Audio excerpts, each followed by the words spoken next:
അസ്സലാമു അലൈക്കും വറഹ്മത്തുള്ളാഹി വബറകാത്തു. പ്രിയ വിദ്യാർത്ഥികളെ, രക്ഷിതാക്കളെ, സുന്നി വിദ്യാഭ്യാസ ബോർഡ് 10ാം ക്ലാസ്സിലേക്ക് പുതുതായി തയ്യാറാക്കിയ ഫിഖ്ഹുൽ ഇസ്ലാമിയുടെയും വർക്ക് ബുക്കിന്റെയും 7ാമത്തെ ചാപ്റ്ററാണ് വായിക്കുന്നത്. നസീബം മഫ്റൂള, നിശ്ചയിക്കപ്പെട്ട ഓഹരി എന്നർത്ഥം വരുന്ന ഒരു പാഠാണ്. പാഠത്തിൽ പറയുന്നത് അനന്തരാവകാശത്തെ കുറിച്ചാണ്. ഒരാൾ മരണപ്പെട്ടാൽ അയാളുടെ അവകാശികൾ ആരൊക്കെയാണ്, ആ അവകാശികൾ എങ്ങനെയാണ് അവർക്ക് അതിന്റെ വിഹിതം നൽകേണ്ടത് എന്നുള്ള ഒരു ചെറിയ രൂപത്തിലാണ് പറയുന്നത്. നമുക്ക് നോക്കാം.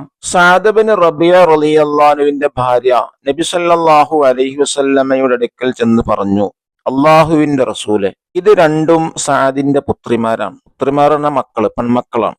ഇവരെ പിതാവ് ഉഹദ് യുദ്ധത്തിൽ രക്തസാക്ഷിയായി. ഇവരെ പിതൃവ്യൻ ഇവരുടെ സ്വത്ത് മുഴുവൻ എടുത്തിരിക്കുന്നു. ആരാ പിതൃവ്യൻ? പിതാവിന്റെ സഹോദരൻ എന്ന് പറയാ, പിതൃവ്യൻ എന്ന് പറയാം.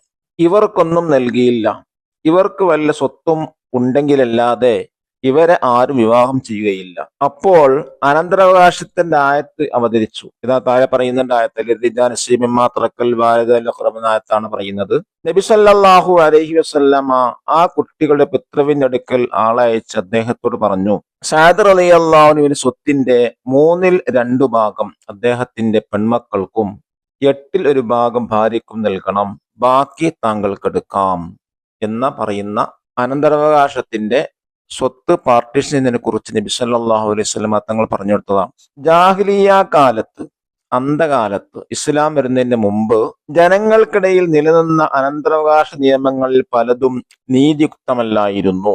ഇസ്ലാം നീതിയോടുകൂടെ ഓരോരുത്തർക്കും അനന്തര സ്വത്ത് വിഹിതം വെച്ചു. അല്ലാഹു തആല പറഞ്ഞു, ലിർരിജാൽ നസീബും മിമ്മാ തറക്കൽ വാലിദാനി വൽ അഖ്റബൂന വലിന്നിസാഇ നസീബും മിമ്മാ തറക്കൽ വാലിദാനി വൽ അഖ്റബൂൻ നസീബും മിമ്മാ തറക്കൽ വാലിദാനി വൽ അഖ്റബൂന മിമ്മാ ഖല്ല മിൻഹു ഔ കസുർ നസീബം മഫ്റൂള.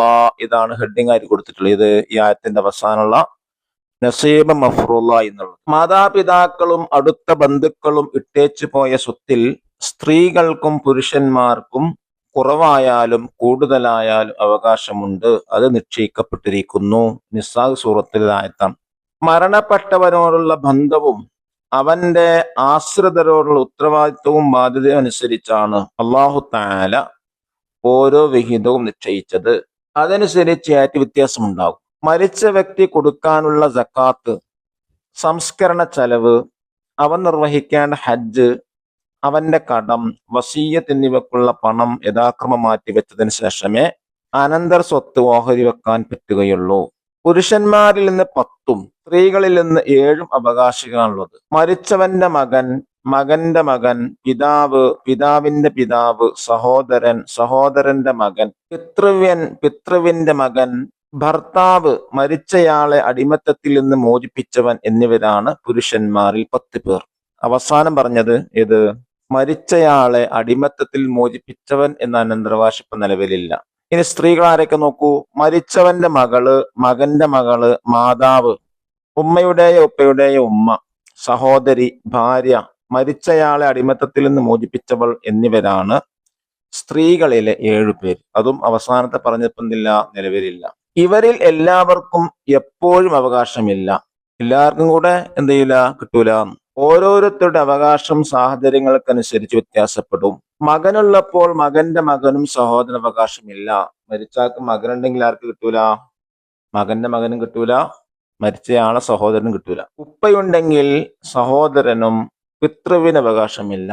മരിച്ചാൾക്ക് ഉപ്പ ഉണ്ടെങ്കിൽ ആർക്ക് കിട്ടൂല? മരിച്ചാളെ സഹോദരൻ, ജ്യേഷ്ഠനോ അനിയനെ കിട്ടുകയില്ല. അതുപോലെ പിതൃവ്യൻ, മരിച്ച ആളുടെ ഉപ്പയുടെ സഹോദരനും കിട്ടുകയില്ല. ഒരു മകൻ മാത്രമാണെങ്കിൽ മുഴുവൻ സ്വത്തുവന്റെ അവകാശം ആർക്കുണ്ടാവൂല, പുറത്തേക്ക് പോകൂല. ഒന്നിൽ കൂടുതൽ ആൺമക്കളുണ്ടെങ്കിൽ അവർ തുല്യമായി പങ്കിടും. 2 ആൺമക്കളുണ്ടെങ്കിൽ 100 സെന്റ് സ്ഥലം ഉണ്ടെങ്കിൽ എന്ത് ചെയ്യും? 50-50 ആടാണ് എന്ത് ചെയ്യുക, 2 ആൺമക്കളും കൊടുക്കും. ഒരു മകൾ മാത്രമാണെങ്കിൽ സ്വത്തിന്റെ പകുതി അവൾ എടുക്കും. 2ഓ അതിലധികമോ പെൺമക്കളുണ്ടെങ്കിൽ സ്വത്തിന്റെ 1/3 ഭാഗം. ആൺമക്കളും പെൺമക്കളും ഒരുമിച്ചാൽ ആൺകുട്ടിക്ക് 2 പെൺകുട്ടികളുടെ ഓഹരി ലഭിക്കും. 2 പെണ്ണ് ഓഹരിയാണെന്ത്? ഒരാണോഹരി.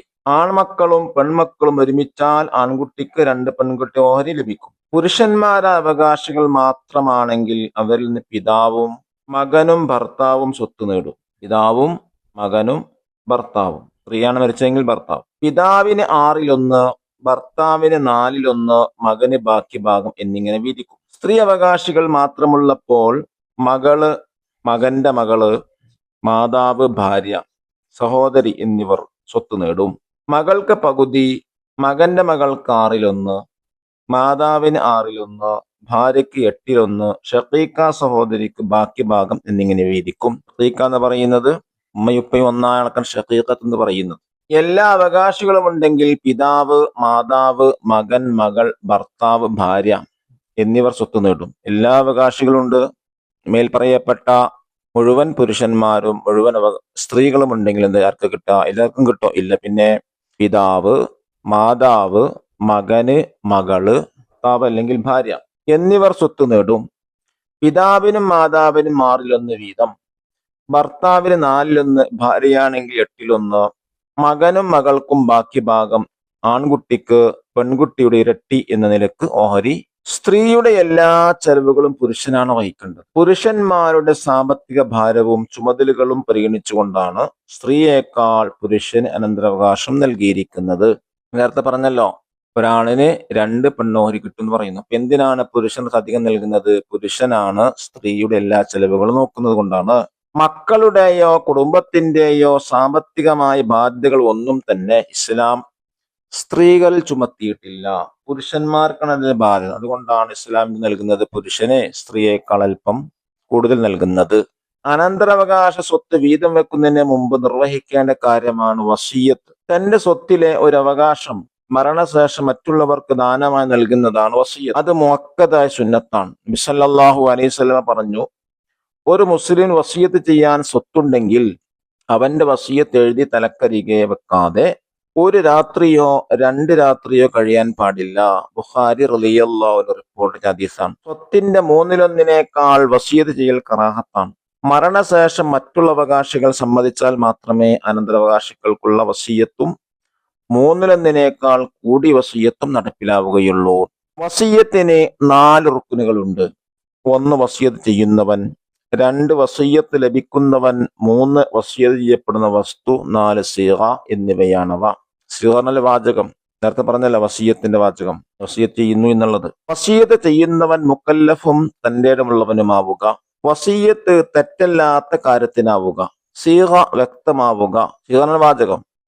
വസിയ്യത്ത് ലഭിക്കുന്നവൻ നിർണീത വ്യക്തിയാണെങ്കിൽ വസിയ്യത്ത് ചെയ്തവന്റെ മരണശേഷം അത് സ്വീകരിക്കുക തുടങ്ങിയവ അതിന്റെ നിബന്ധനകളാണ്. ഇത് നമുക്ക് വർക്കൊന്ന് വായിക്കാം. ഒന്നാമത്തെ ആക്ടിവിറ്റി, നക്തശിഫു മിനൽ ഖുർആനി വനഖറഉ. ഖുർആനിൽ നിന്ന് നിസാ സൂറത്തിൽ 7-ാമത്തെ ആയത്ത് കണ്ടെത്തുന്ന നേരത്തെ ഓതിയിട്ടുണ്ടേതായിരുന്നു. അത് ലിർരിജാലി നസീബും മിമ്മാ തറക്കൽ വാലിദാനി വൽ അഖറബൂന വലിന്നിസാഇ നസീബും മിമ്മാ തറക്കൽ വാലിദാനി വൽ അഖറബൂന മിമ്മാ ഖല്ല മിൻഹു ഔ കസുർ നസീബൻ മഫ്റൂള. ഇതാണ് നിസാ സൂറത്തിൽ 7-ാമത്തെ ആയത്ത്. ഇനി 2ാമത്തെ ആക്ടിവിറ്റി നോക്കൂ. നളഅ അലാമത്ത ടിക് ലിൽ അജ്വബത്തി സ്വഹീഹ. ചരിത്രത്തിന് ശരി ചെയ്യുക, ടിക്ക് ചെയ്യുക. 1, പുരുഷന്മാരിൽ നിന്നുള്ള അവകാശികൾ 7, 8, 10. ഉത്തരം ഏതാണ്? 10. 2ാമത്തത്, ഉപ്പ ജീവിച്ചിരിപ്പുണ്ടെങ്കിൽ അനന്തര സ്വത്തിന് അവകാശമില്ല. സഹോദരന്, മകന്, മകന്റെ മകൻ. 3, മകൻ ജീവിച്ചിരിപ്പുണ്ടെങ്കിൽ സ്വത്തിന് അവകാശമില്ല. ആർക്ക്? ഉമ്മക്ക്, ഉപ്പക്ക്, മകന്റെ മകൻ. ആർക്കാണ്? മകന്റെ മകന്. 4ാമത്തത്, പുരുഷന്മാരെ അവകാശികൾ മാത്രമാണെങ്കിൽ പിതാവ് ലഭിക്കുന്ന ഓഹരി 4/1 പകുതി 6/1. എത്രയാണ്? 6/1. 5ാമത്തത്, തന്റെ സ്വത്തിൽ നിന്ന് ഇതിനേക്കാൾ വസിയ്യത്ത് ചെയ്യൽ കറാഹത്താണ്. 3/1 പകുതി 4/1. ഇതിനേക്കാൾ 3/1. 3rd activity, നുക്മിൽ പൂരിപ്പിക്കാം. 1, മയ്യത്തിനൊരു മകൾ മാത്രമാണെങ്കിൽ സ്വത്തിന്റെ പകുതി അവൾ എടുക്കും. 2ാമത്തത്, എല്ലാ അവകാശികളും ഉണ്ടെങ്കിൽ മാതാവിന് 6/1 സ്വത്ത് ലഭിക്കും. 3ാമത്തത്, വസിയ്യത്തിന് 4 റുക്നുകളുണ്ട്. 4ാമത്തത്, വസിയ്യത്ത് ചെയ്യുന്നവൻ മുക്കല്ലഫും തന്റേടമുള്ളവനുമാകണം. 4th ആക്ടിവിറ്റി, നുജീബ് ഉത്തരം എഴുതാം. ചോദ്യം 1, അല്ലാഹു തആല അനന്തരാവകാശത്തിൽ ഓരോ വിഹിതവും നിശ്ചയിച്ചത് ഏതടിസ്ഥാനത്തിലാണ്? ഉത്തരം, മരണപ്പെട്ടവനോടുള്ള ബന്ധവും അവന്റെ ആശ്രിതരോടുള്ള ഉത്തരവാദിത്തവും ബാധ്യതയുമനുസരിച്ചാണ്. രണ്ടാമത്തെ ചോദ്യം, അനന്തര സ്വത്ത് വീതം വെക്കുന്നതിന് മുമ്പ് എന്തെല്ലാം നീക്കിവെക്കണം? മരിച്ച വ്യക്തി കൊടുക്കാനുള്ള സക്കാത്ത്, സംസ്കരണ ചെലവ്, അവൻ നിർവഹിക്കേണ്ട ഹജ്ജ്, അവന്റെ കടം എന്നിവയ്ക്കുള്ള പണം യഥാക്രമം മാറ്റിവെച്ചതിന് ശേഷം. മൂന്നാമത്തെ ചോദ്യം, പുരുഷന്മാരിൽ നിന്നുള്ള 10 അവകാശികൾ ആരെല്ലാം? 1 മരിച്ചവന്റെ മകൻ, 2 മകന്റെ മകൻ, 3 പിതാവ്, 4 പിതാവിന്റെ പിതാവ്, 5 സഹോദരൻ, 6 സഹോദരന്റെ മകൻ, 7 പിതൃവ്യൻ, 8 പിതൃവിന്റെ മകൻ, 9 ഭർത്താവ്, 10 മരിച്ചയാളെ അടിമത്തത്തിൽ നിന്ന് മോചിപ്പിച്ചവൻ. സ്ത്രീകളിൽ നിന്നുള്ള 7 അവകാശികൾ ആരെല്ലാം? 1 മരിച്ചവന്റെ മകൾ, 2 മകന്റെ മകൾ, 3 മാതാവ്, 4 ഉമ്മയുടെയോ ഉപ്പയുടെയോ ഉമ്മ, 5 സഹോദരി, 6 ഭാര്യ, 7 മരിച്ചയാൾ അടിമത്തത്തിൽ നിന്ന് മരിച്ചയാളെ അടിമത്തത്തിൽ നിന്ന് മോചിപ്പിച്ചവൾ. ചോദ്യം 5, സ്ത്രീ അവകാശികൾ മാത്രമുള്ളപ്പോൾ ആർക്കൊക്കെ വിഹിതം ലഭിക്കും? എത്ര വീതം? മകൾ, മകന്റെ മകൾ, മാതാവ്, ഭാര്യ, സഹോദരി എന്നിവർ സ്വത്ത് നേടും. മകൾക്ക് പകുതി, മകന്റെ മകൾക്ക് 6-1, മാതാവിന് 6-1, ഭാര്യക്ക് 8-1, ഷഖീഖ സഹോദരിക്ക് ബാക്കി ഭാഗം എന്നിങ്ങനെ വീതിക്കും. 6ാമത്തെ ചോദ്യം, എല്ലാ അവകാശികളും ഉണ്ടെങ്കിൽ ഓരോരുത്തർ ലഭിക്കുന്ന വിഹിതം എത്ര? പിതാവ്, മാതാവ്, മകൻ, മകൾ, ഭർത്താവ് അല്ലെങ്കിൽ ഭാര്യ എന്നിവർ സ്വത്ത് നേടും. പിതാവിനും മാതാവിനും 6-1 വീതം, ഭർത്താവിന് 4-1, ഭാര്യയാണെങ്കിൽ 8-1, മകനും മകൾക്കും ബാക്കി ഭാഗം ആൺകുട്ടിക്ക് പെൺകുട്ടിയുടെ ഇരട്ടി എന്ന നിലക്ക് ഓഹരി വെക്കും. ചോദ്യം 7, സ്ത്രീയേക്കാൾ പുരുഷൻ അനന്തരാവകാശം നൽകിയതിന്റെ രഹസ്യമെന്ത്? ഉത്തരം, സ്ത്രീയുടെ എല്ലാ ചെലവുകളും പുരുഷനാണ് വഹിക്കേണ്ടത്. പുരുഷന്മാരുടെ സാമ്പത്തിക ഭാരവും ചുമതലകളും പരിഗണിച്ചുകൊണ്ടാണ് സ്ത്രീയേക്കാൾ പുരുഷന് അനന്തരാവകാശം നൽകി. 8ാമത്തെ ചോദ്യം, എന്താണ് വസിയ്യത്ത്? തന്റെ സ്വത്തിൽ ഒരു അവകാശം മരണശേഷം മറ്റുള്ളവർക്ക് ദാനമായി നൽകുന്നതിനാണ് വസിയ്യത്ത്. 9ാമത്തെ ചോദ്യം, വസിയ്യത്ത് ചെയ്തതിനെ കുറിച്ച് നബി സല്ലല്ലാഹു അലൈഹി വസല്ലം പറഞ്ഞതെന്ത്? ഒരു മുസ്ലിമിന് വസിയ്യത്ത് ചെയ്യാൻ സ്വത്തുണ്ടെങ്കിൽ അവന്റെ വസിയ്യത്ത് എഴുതി തലക്കരിക വെക്കാതെ 1 രാത്രിയോ 2 രാത്രിയോ കഴിയാൻ പാടില്ല. വസിയ്യത്തിന്റെ 4 റുക്കുനുകൾ ഏതെല്ലാം? 1 വസിയ്യത്ത് ചെയ്യുന്നവൻ, 2 വസിയ്യത്ത് ലഭിക്കുന്നവൻ, 3 വസിയ്യത്ത് ചെയ്യപ്പെടുന്ന വസ്തു, 4 സീഗ. ചോദ്യം 11, വസിയ്യത്തിന്റെ നിബന്ധനകൾ ഏതൊക്കെ? വസിയ്യത്ത് ചെയ്യുന്നവൻ മുക്കല്ലഫും തന്റേടമുള്ളവനുമാവുക, വസിയ്യത്ത് തെറ്റല്ലാത്ത കാര്യത്തിനാവുക, സീഗ വ്യക്തമാവുക, വസിയ്യത്ത് ലഭിക്കുന്നവൻ നിർണീത വ്യക്തിയാണെങ്കിൽ വസിയ്യത്ത് ചെയ്തവന്റെ മരണശേഷം അത് സ്വീകരിക്കും. അവസാനത്തെ ആക്ടിവിറ്റി തഖ്സീസ്, ഒരു അസൈൻമെന്റ് ചെയ്യാണ്. അനന്തരാവകാശത്തിൽ സ്ത്രീയുടെ വിഹിതം എന്ന വിഷയത്തിൽ കുറിപ്പെയ്ത. സ്ത്രീയുടെ എല്ലാ ചെലവുകളും പുരുഷനാണ് വഹിക്കേണ്ടത്. പുരുഷന്മാർ സാമ്പത്തിക ഭാരവും ചുമതലകളും പരിഗണിച്ചുകൊണ്ടാണ് സ്ത്രീയേക്കാൾ പുരുഷൻ അനന്തരാവകാശം നൽകിയിരിക്കുന്നത്. മക്കളുടെയോ കുടുംബത്തിന്റെയോ സാമ്പത്തികമായ ബാധ്യതകളൊന്നും തന്നെ ഇസ്ലാം സ്ത്രീകൾ ചുമത്തിയിട്ടില്ല. അള്ളാഹു നമ്മെ അനുഗ്രഹിക്കട്ടെ. അസ്സലാമു അലൈക്കും വറഹ്മത്തുള്ളാഹി വബറകാതുഹു.